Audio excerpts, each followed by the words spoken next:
Part 3. You will hear two urban planning students discussing bike-sharing schemes in different cities. First, you have some time to look at questions 21 to 24.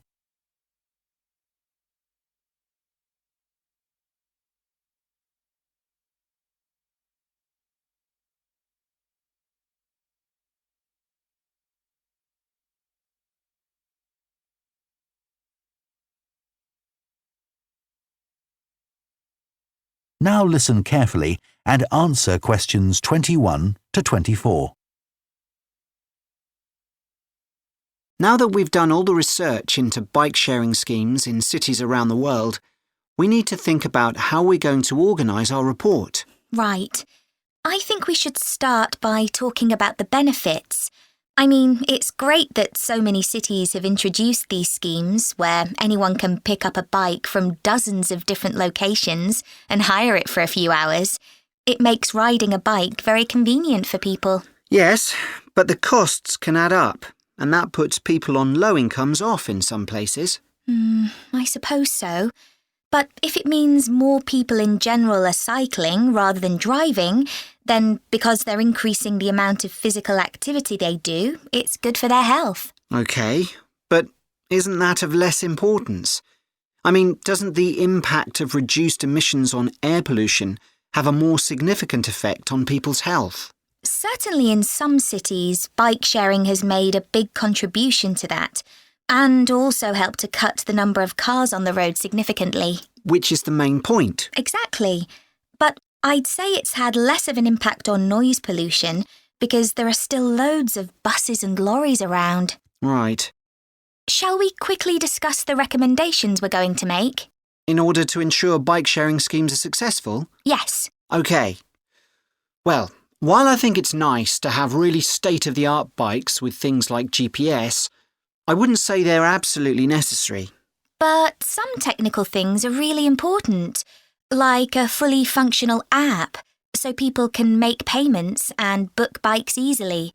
Places which haven't invested in that have really struggled. Good point. Some people say there shouldn't be competing companies offering separate bike-sharing schemes, but in some really big cities, competition's beneficial. And anyway, one company might not be able to manage the whole thing. Right. Deciding how much to invest is a big question. Cities which have opened loads of new bike lanes at the same time as introducing bike-sharing schemes have generally been more successful. But there are examples of successful schemes where this hasn't happened. What does matter, though, is having a big publicity campaign. Definitely. If people don't know how to use the scheme or don't understand its benefits, they won't use it. People need a lot of persuasion to stop using their cars.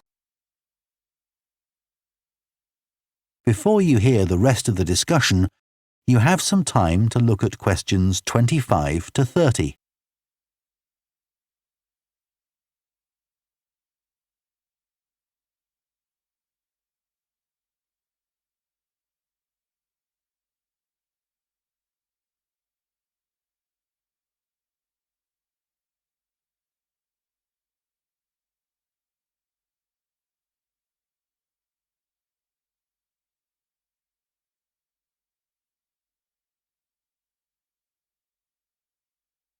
Now listen and answer questions 25 to 30. Shall we look at some examples now and say what we think is good or bad about them? I suppose we should start with Amsterdam, as this was one of the first cities to have a bike-sharing scheme. Yes, there was already a strong culture of cycling here. In a way, it's strange that there was such a demand for bike sharing, because you'd have thought most people would have used their own bikes. And yet it's one of the best used schemes. Dublin's an interesting example of a success story. It must be because the public transport system's quite limited. Not really. There's no underground, but there are trams and a good bus network. I'd say price has a lot to do with it. It's one of the cheapest schemes in Europe to join. But the buses are really slow.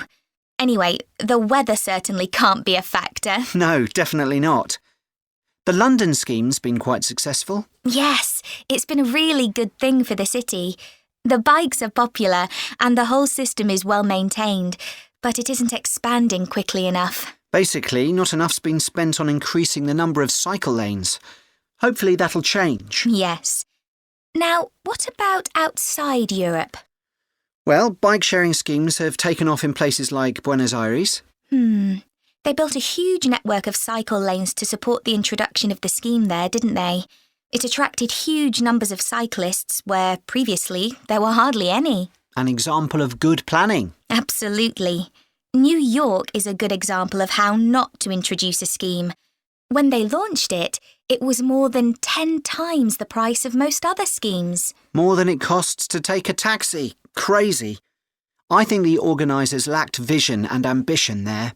I think so too. Sydney would be a good example to use. I would have expected it to have grown pretty quickly here. Yes. I can't quite work out why it hasn't been an instant success like some of the others. It's a shame, really. I know. OK, so now we've thought about all those... That is the end of part 3. You now have half a minute to check your answers to part 3.